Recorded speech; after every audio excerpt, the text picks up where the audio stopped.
Okey. Wa ma adraka mal hutamah, dan tidakkah kamu tahu wahai Muhammad, ini Muhammad, apakah itu hutamah? Maksudnya apa? Allah tanya bukan untuk minta jawapan, tapi Allah nakkan perhatian bahawa kena bagi perhatian. Hutamah ini tempat yang sangat menakutkan, tempat yang sangat menggerunkan. Dan di situlah diambil perkataan hatam, yakni memecahkan dan menghancurkan. Baik. Tengok ayat yang seterusnya. Okey, ayat yang seterusnya, apakah itu? Kat sini, cuba tengok Bonda Zanaria.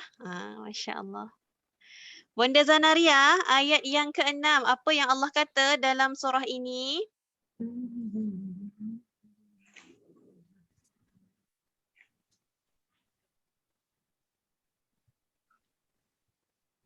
Bonda?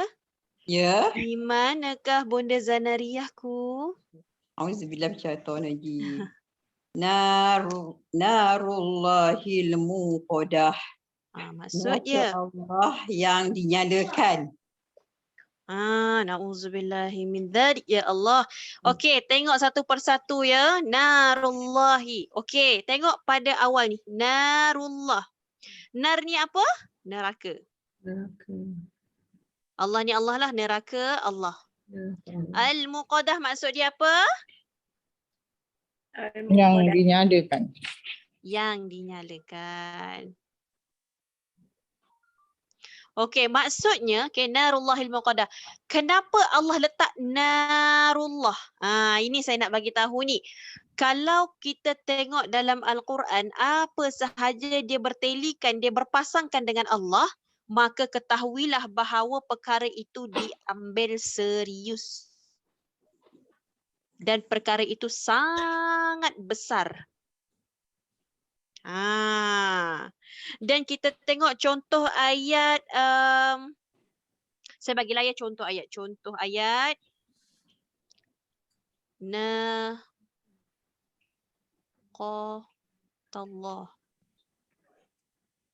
Naqatallah. Contoh naqatallah ni maksudnya apa tahu? Unta Allah. Bukan bermaksud apa Allah tu apa bela unta ke tak. Maksudnya Allah yang memiliki unta. Tapi dalam ayat tu naqatallah ini ada dalam Allahumma salli ala Muhammad. Ada dalam kisah Nabi Saleh. Ya, tentang unta tu. Unta yang sangat hebat. Ya, kenapa dikatakan unta Allah dalam ayat tu? Sebabkan unta ini hebat. Banyak benda yang unta ini boleh boleh lakukan. Kerana apa? Kerana unta ini memang mendapat direct arahan daripada Allah. Macam tu. Ya, kalau tengok ini contoh ayat tau. Maksudnya kalau dikatakan narullah, maksudnya Allah nak highlightkan neraka tu, neraka yang Allah nak bagi tahu ni tentang Humas dengan Lumas, sangat-sangat takut dan menggerukan. Benda tu sangat besar, sangat serius untuk diberitahu kepada kita. Saya ada bagikan perkataan Lumas dengan Humas. Ya. Al-Humaz.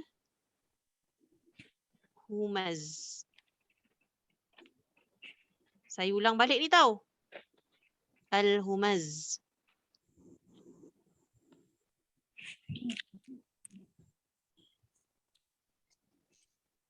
Lepas tu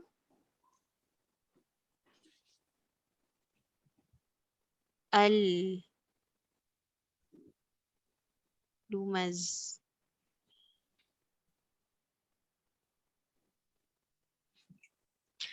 Humas ni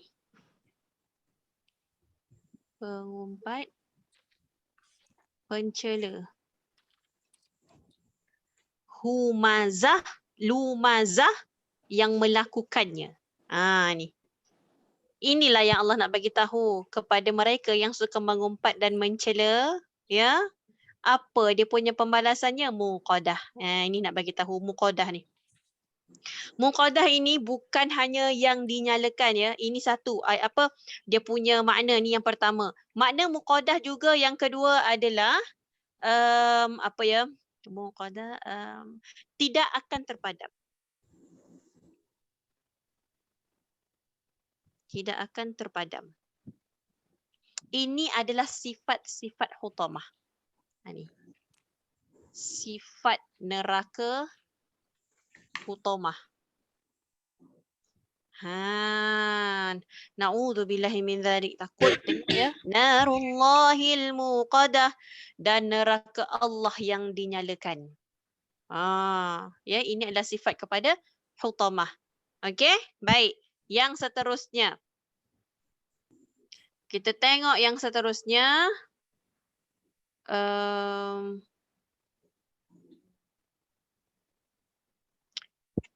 Yang seterusnya apa? Ayat yang ketujuh. Nah, tengok ayat yang ketujuh pula. Ayat yang ketujuh. Kita ada kat sini. Oh, ada letak nama. iPhone kita. Aduh, Masya Allah. Ni apa? Bonderus kita. Bismillahirrahmanirrahim. Allati tattali'u 'alal afidah. Maknanya yang naik menjulang ke hati. Ke hati ya? Betul lah tu. Ni saya nak. Allati, terima kasih Bonda. Tattali'u 'alal. Okey, alright. Allati maksudnya yang. Yang membakar sampai, dia banyak maksudnya. Ala ni banyak maksud. Ada yang letakkan setengah ayat, ala tu di atas, ala tu di. Tengok keadaan ni, sampai afidah, hati. Selalunya kalau hati bahasa Arab kita guna apa hati? Qalbun. Kan? Okey. Yang membakar sampai ke hati. Kenapa dekat sini Allah highlightkan allati tattali'u 'alal afidah, yang membakar sampai ke hati? Kerana kita tengok ayat al-afidah ini. Ini dah jelas dah. Memang jelas, tak ada apa, yang ini semua jelas dah. Tak ada yang terselindung.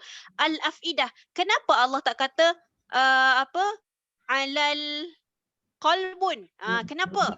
Sebab al-afidah ini adalah pekerjaan kepada qalbun. Macam mana tu pula Ustazah? Contoh saya tanya kalau mata, kerja dia apa? Melihat. Okey. Kalau hidung, kerja dia? Menghidu. Betul. Kalau mulut, kerja dia? Bukan makan. Makan. Bercakap dan sebagainya. Okey. Kalau tangan, untuk umum. Bekerja, memegang. Memegang ke, bekerja, ataupun tangan ni boleh kita katakan melakukan sesuatu lah. Banyak kata kerja je. Sesuatu dengan tangan kan? Okey. Dan afidah ini nak kata, dalam Arabnya qalbun. Qalbun ni adalah hati. Tapi dalam tafsir dia letak al-afidah hati kan? Kerana di sebalik makna al-afidah ini ambil perkataan asal daripada fuadun. Allah, tulisan. Fuadun. Fuadun.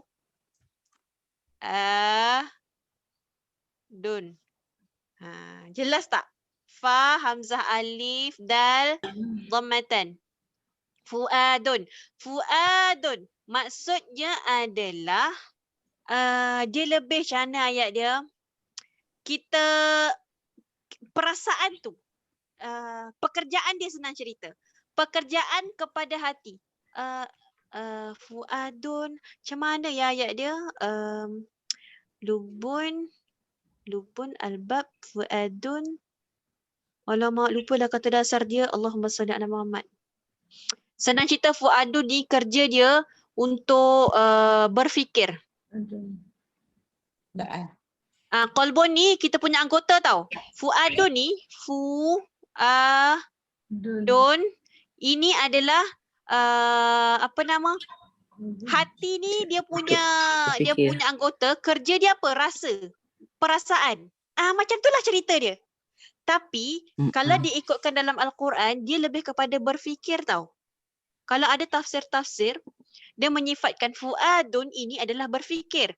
Kerana apa? Kalau kita secara logiknya berfikir kita guna otak kan.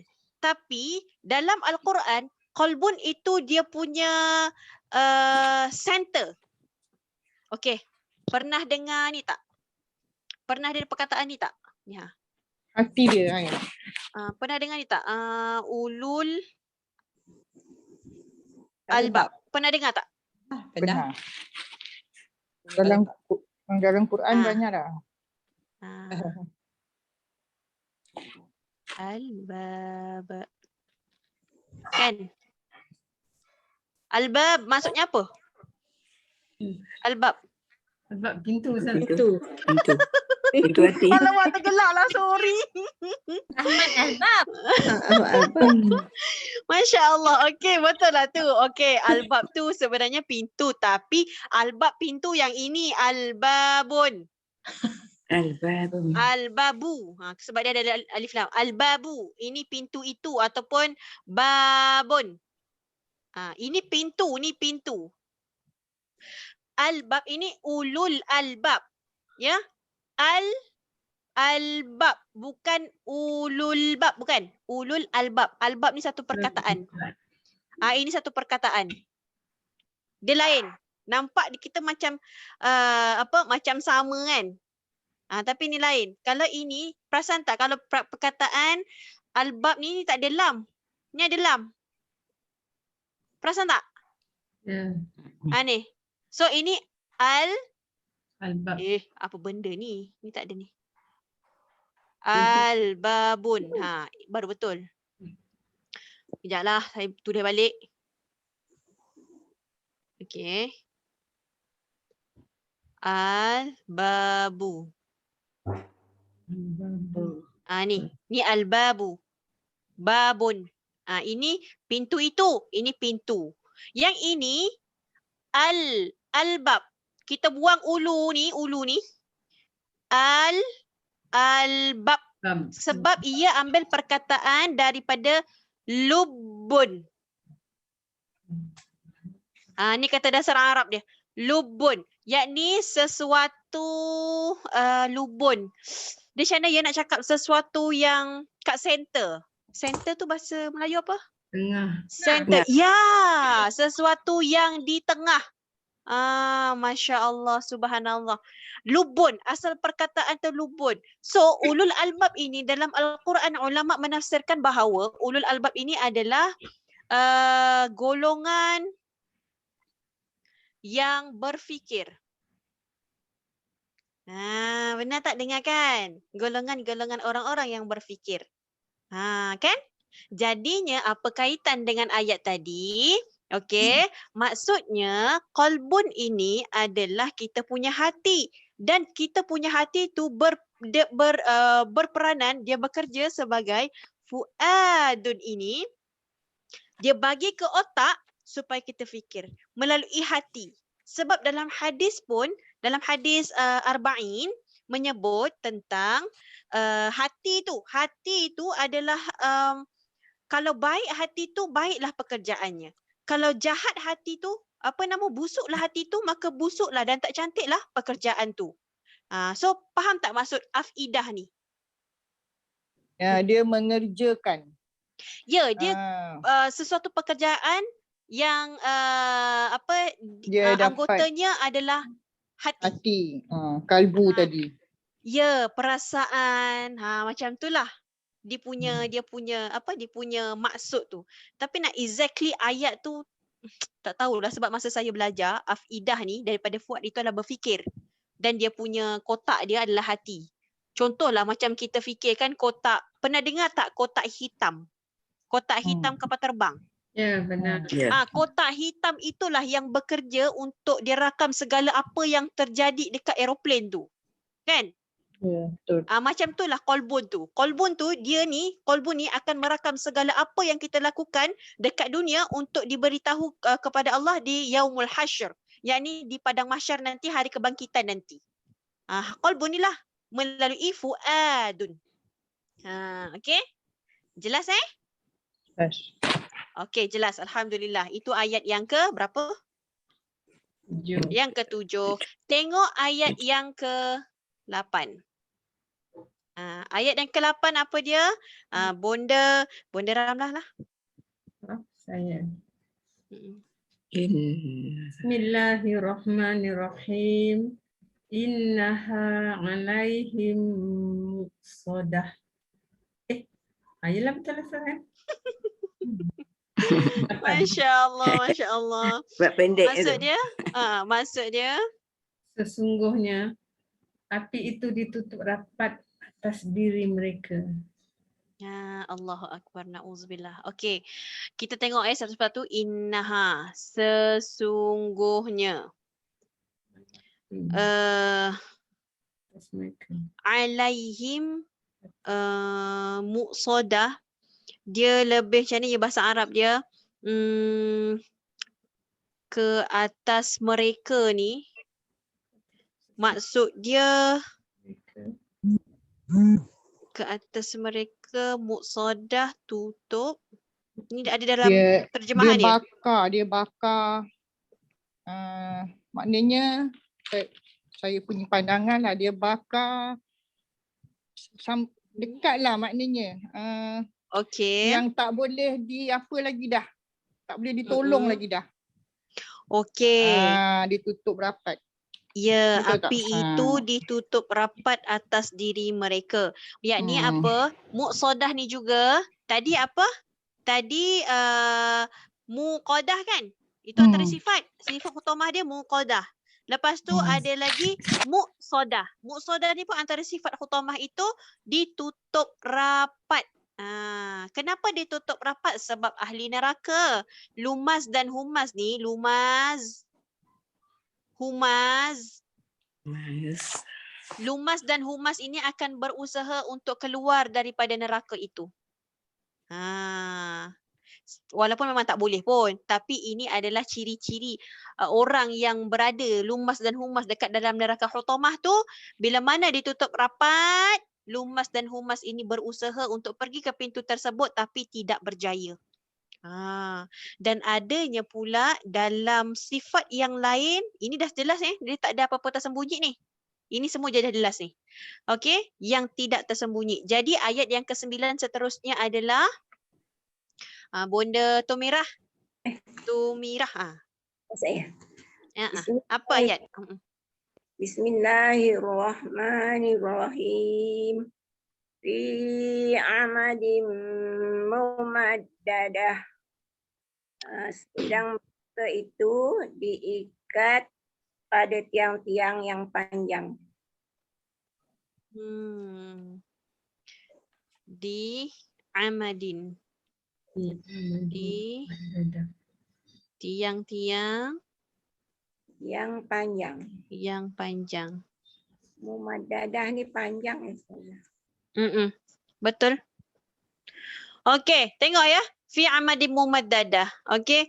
Fi amadim mumaddadah. Mumaddadah ini juga antara amadim mumaddadahnya adalah antara sifat apa? Sifat neraka hutamah. Bayangkan ya bonda-bonda, ngerinya narullahil muqadah ini. Allah nak bagi tahu lah kan, neraka yang Allah ciptakan ini, dia punya tutup rapat, dah kena tutup, dipalang lagi. Pernah tengok tak macam rumah orang dulu-dulu dipalang kan? Saya tak tahulah, tapi kalau tengok cerita P. Ramlee kan ada dia dah tutup pintu, lepas tu ada kayu panjang tu kan. Itu diibaratkan, tapi sebenarnya kita tak boleh nak fikir benda tu tak terfikir dan tak terjangkau pun di akal. Ini kalau kita bayangkan macam mana pun takkan dapat benda tu. Tapi nak bagi tahu betapa terseksanya orang lumas dan humas ni di dalam neraka tersebut. Jadi bonda-bonda, kita dah habis 9 ayat. Ya, dah habis 9 ayat. Makanya saya nak bagi tahu tentang ibrah. Ibrah dan pengajaran daripada surah ini. Sebelum itu, saya nak bagi tahu secara ringkasnya ada 5 perkara. Ya, kat sini saya nak sebut juga 5 perkara. Okey. Kenapa tak boleh ni? Okey. 5 perkara, 5 dalam surah inilah ada 5 perkara maksiat ataupun jenayah yang kita dapat dalam surah Al-Humazah ni. Dan 5 hukuman.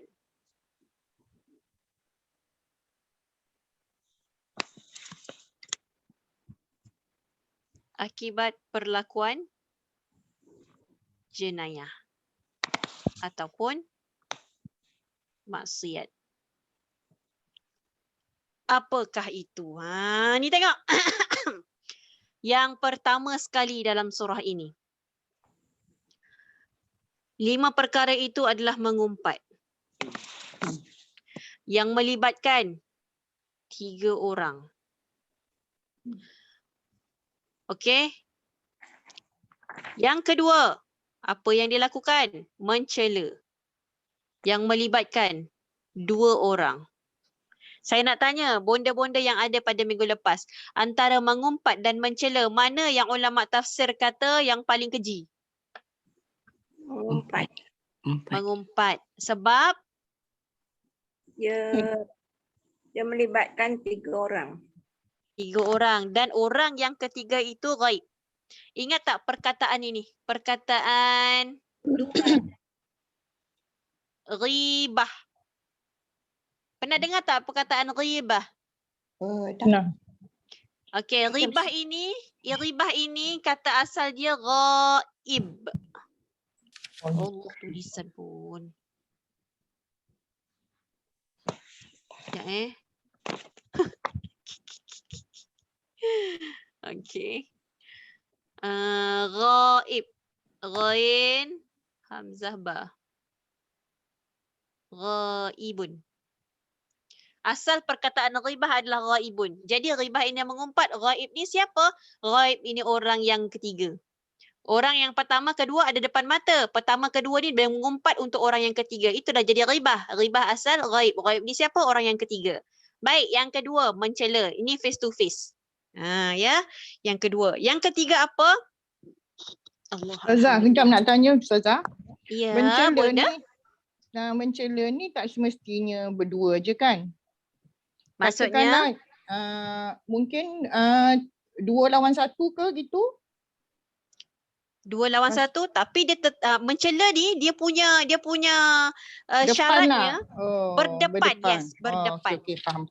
Mencela tu macam merendahkan orang, mengaibkan semua orang ni, dia berdepan, bukan dekat orang lain tak. Kalau mengumpat dia ghaib. Okay, tapi tak semesti dia berdepan je lah, bukan maksudnya berdua ya. Yelah, betul lah. Maksudnya 2 orang tu saya nak mengibaratkan. So nak yang mesti ada orang yang mencela dan dicela.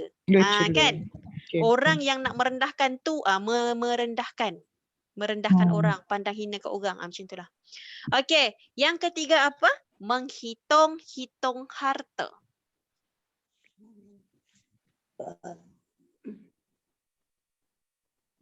Menghitung harta. Yang keempat, dahlah dia menghitung, dia mengumpul harta untuk diri sendiri. Dan yang kelima adalah yakin harta itu kekal. Okey, akibat daripada semua ini maka tercetuslah neraka Hutamah. Mungkin ada dua kan. Yang kedua, yang mempunyai sifat api yang menyala. Dahlah menyala, api pula menjulang. Dahlah menjulang. Yang keempat, diberikan Allah dikunci rapat dalam neraka. Dan yang kelima adalah ditambah dengan palang. Ni.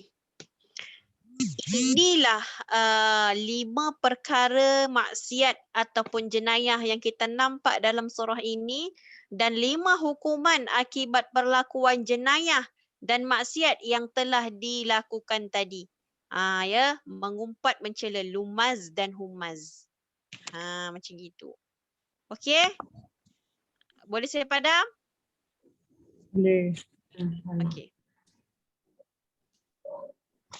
Okey, baik. Itu antaralah yang saya boleh bagi tahu pensamarian dia. Ayat dia pensamarian. Summary. Okey. Baik, ini saya nak datangkan kepada yang fiqih kehidupan, yakni ibrah dan pengajaran dalam surah ini. Baik. Ni yang nak mula. Yang pertama, dalam surah ini Allah menyatakan kepada kita jangan sibuk kepada kelemahan orang lain. Itu yang pertama. Jangan sibuk tengok kelemahan orang lain sedangkan kelemahan diri sendiri tak nampak. Orang lain punya salah bukan main nampak. Kita punya salah alah tak apa sikit. Tu yang pertama. Yang kedua, Allah nak suruh kita supaya kita ni bercakap ya perkara yang bermanfaat.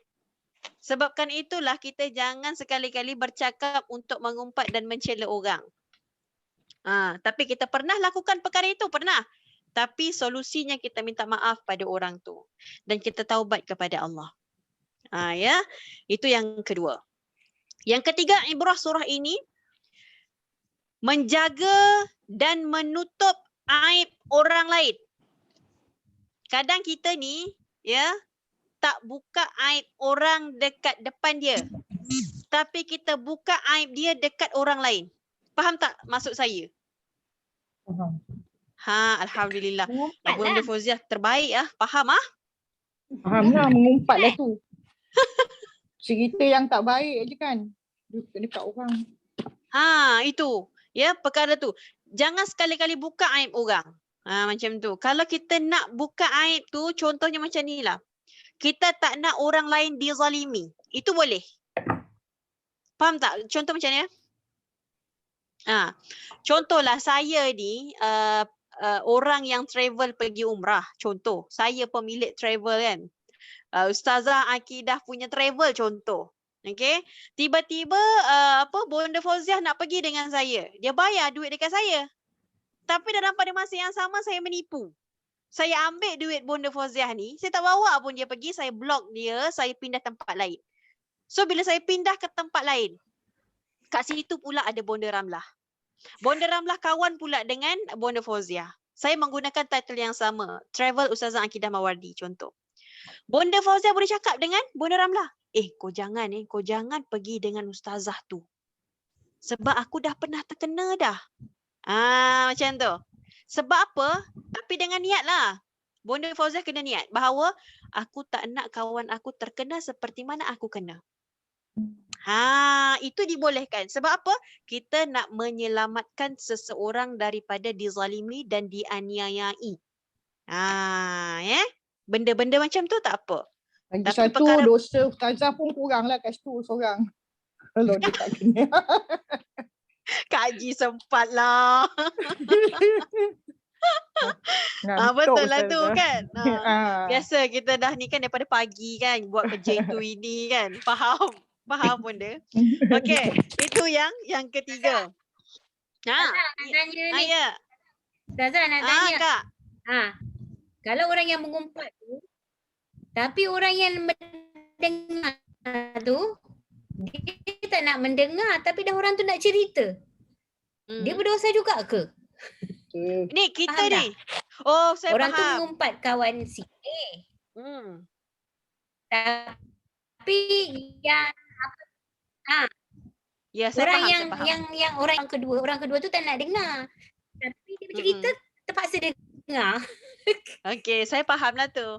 Contohlah ya, Habis orang yang kedua Bonda tu Fazlina, berdosa juga ke? kita ni, saya nak mengumpat ni. Saya nak mengumpat mengumpat Bonda Kamariah ni. Saya nak mengumpat lah kan, saya nak mengumpat. Ni apa, Kak Faz, sini sekejap. Nak tahu tak? Kak Kamariah tu kan sekian lah. Dia ni sekian.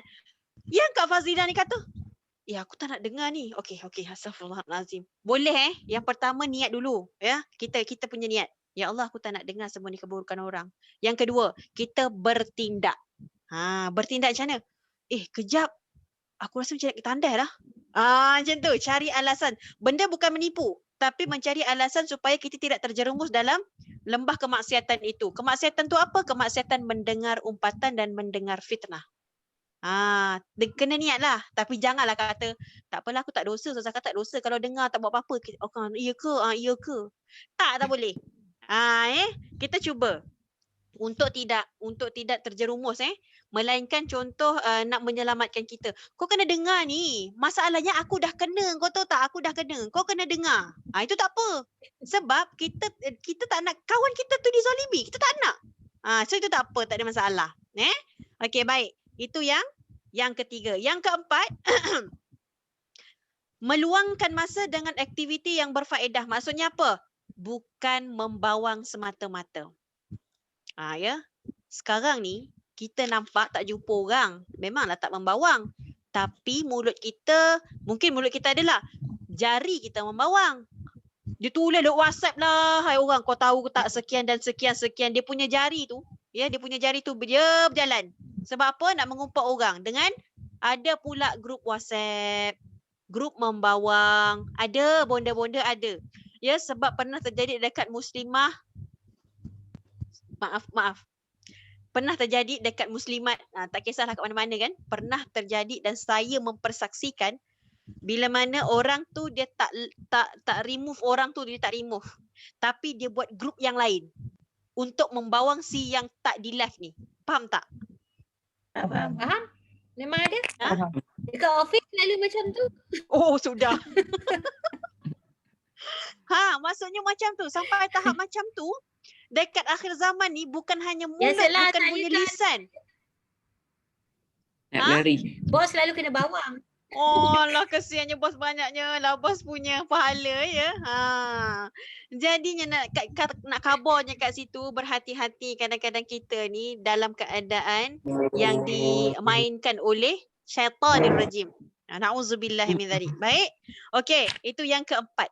Yang kelima kata dalam buku tafsir ini mengatakan Allah meletakkan perkataan wailu. Ingat tak ayat yang pertama?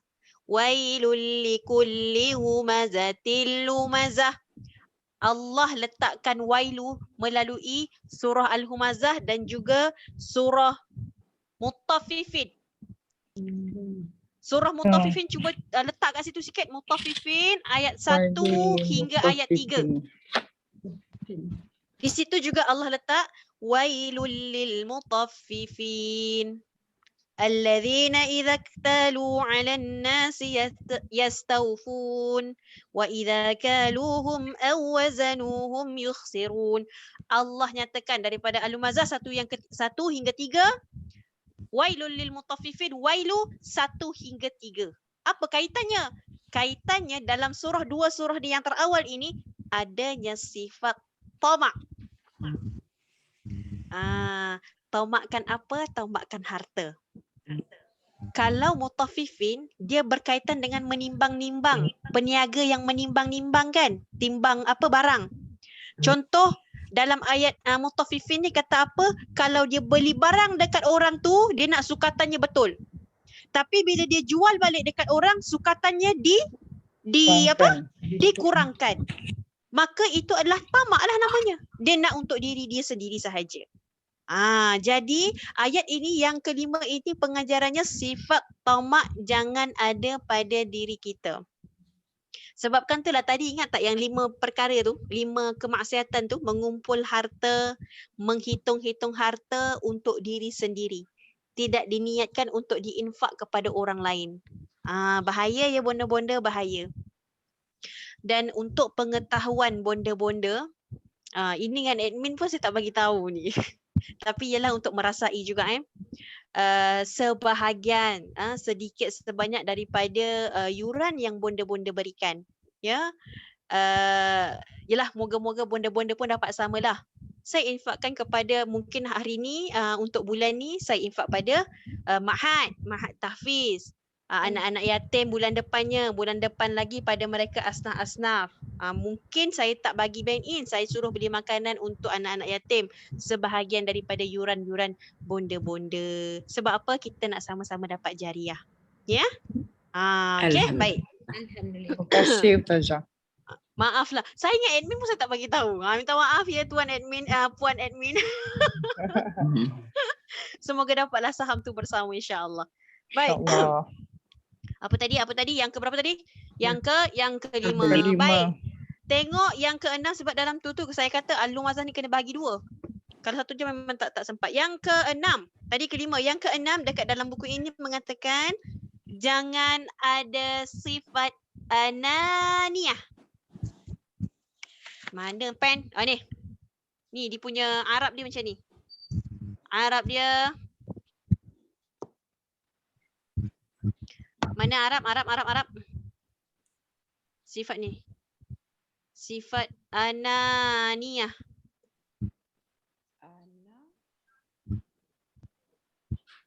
Ananiyah. Tu. Ananiyah. Apa dia punya kata asal adalah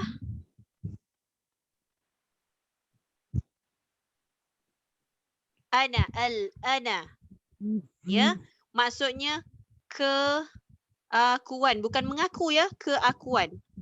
Bila keakuan maksudnya dia tala pada diri sendiri. Keakuan ni maksudnya ego. Diri dia sahaja. Dan sifatnya ini, ya, sifat dia ini lebih kepada suka puaskan hati sendiri. Inilah ananiyah. Dan juga tak kisah pasal orang lain.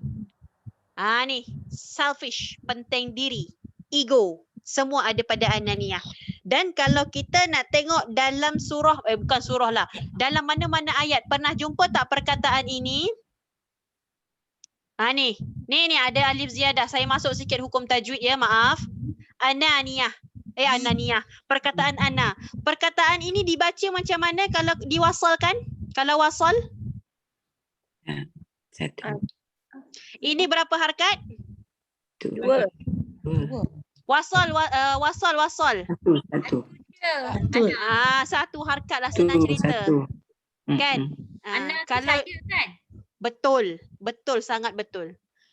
Wasal dibaca 1. Kalau waqaf, baru dibaca 2. 2. Okey, tengok ya. Hikmahnya dalam tafsir pun dia berkaitan juga. Kenapa kita baca ana ni?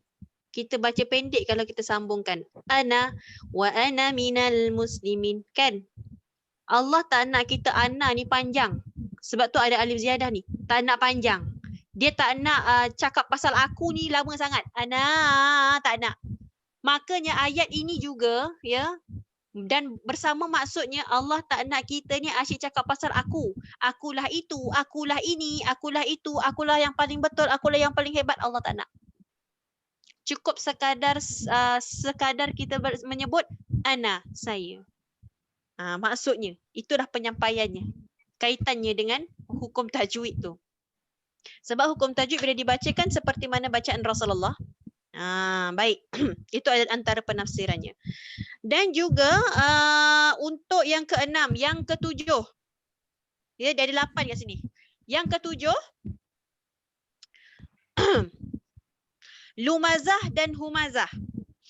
Lumazah dan humazah ini, ya, dia ambil daripada wazan. Kejap, saya tulis lagi. Ni. Lumazah, humazah.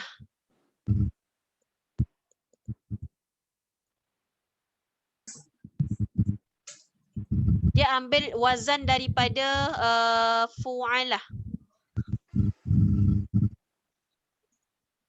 Ni wazan bahasa Arab lah. Dipanggil apa nama tu dalam Allahu Akbar. Sekejap Sirah mubalaghah. Sirah mubalaghah. Maksudnya pernah dengar perkataan hyperbola? Pernah tak? Tak pernah dengar. Hyperbola. Hyperbola ni melebih-lebih. Melebih-lebih ataupun macam mana nak kata ya?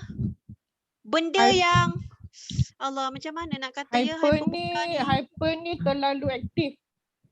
Yelah, dia terlebih-lebih lah. Maksudnya macam nampak. Yes. Keterlaluan. Keterlaluan. Hyperbola. Boleh lah cakap lebih-lebih, keterlaluan. Saya pun tak tahu macam mana bahasa Melayu dia pun. Hyperbola. Sifat apa nama sirah mubalaghah ni. Ini dalam wazan bahasa Arab lah. Ya, nak bagi tahu lumazah dan humazah ini bukan hanya lidah. Alhamdulillah. Okey. Yang ketujuh ini lumazah dan humazah bukan hanya pada lidah tapi pada seluruh anggota badan. Pernah tengok Mami Jarum? Pernah tengok cerita Mami Jarum? Nah. Macam mana dia mengumpat orang ataupun mencela orang guna apa? Kelenteng. Satu daripadanya tangan. Tu. Yang kedua nampak mulut, betul? Dia buat macam dia. Macam tu kan? Itu pun ahli mufassirin menyatakan itu salah satu orang-orang yang mencela. Dan lagi satu, mata. Macam mana kalau mata kita cela orang macam mana? Nampak orang tak betul, cik, kau tengok tu. Mata kita kan? Itu satu. Lepas tu kepala. Kepala kita pun sama. Kau tengok tu. Macam tu kan? Itu pun salah satu kategori orang-orang yang mencela. Maksudnya apa? Dalam drama tu. Dalam drama itulah yang realitinya orang-orang yang mencela. Ya, dulu masa saya sebelum belajar tu kan, Ustaz, itu pun termasuk dalam mencela ke Ustaz, saya tanya kan? Ya. Dan mufassirin mengatakan macam tu, itu termasuk sebab itulah bukan hanya mulut je kita boleh buat jahat. Mata yang tak bercakap ni pun boleh buat jahat. Kata Allah, besarnya dosa aku kan. Semasa dulu kan, zaman belajar kan, kau tengok. Macam tu kan, jahat saya kan. Astaghfirullahaladzim. Macam itulah katanya tak boleh menggunakan anggota badan ini untuk mencela dan mengumpat orang. Itulah yang tersenarai daripada lumazah dan humazah. Bukan hanya mulut tapi seluruh anggota badan. Ya Allah, teruknya aku dulu ya Allah. Okey. Ayat yang ke-8. Last sebelum habis ni last. Yang ke-8. Jangan sekali-kali campak orang ke tempat yang rendah. Ni bahaya. Bila kita ada kedudukan, bila kita ada nama, kita ada harta, kita merendah dan meremehkan orang, kita campak-campakkan orang. Ingat tak ayat surah Al-Lumazah? La yumbadhanna fil hutamah. La yumbadhanna. Itu yang memberi erti Allah mencampakkan kita dengan campak yang hina. Saya nak tanya, campak manusia dengan campak Allah berbeza. Kalau kita dicampak manusia, tak berapa nak nampak hina sangat, walaupun nampak hina kan. Tapi di akhirat, bila mana la yumbadhanna, Allah campak kita dengan kehinaan. Tu.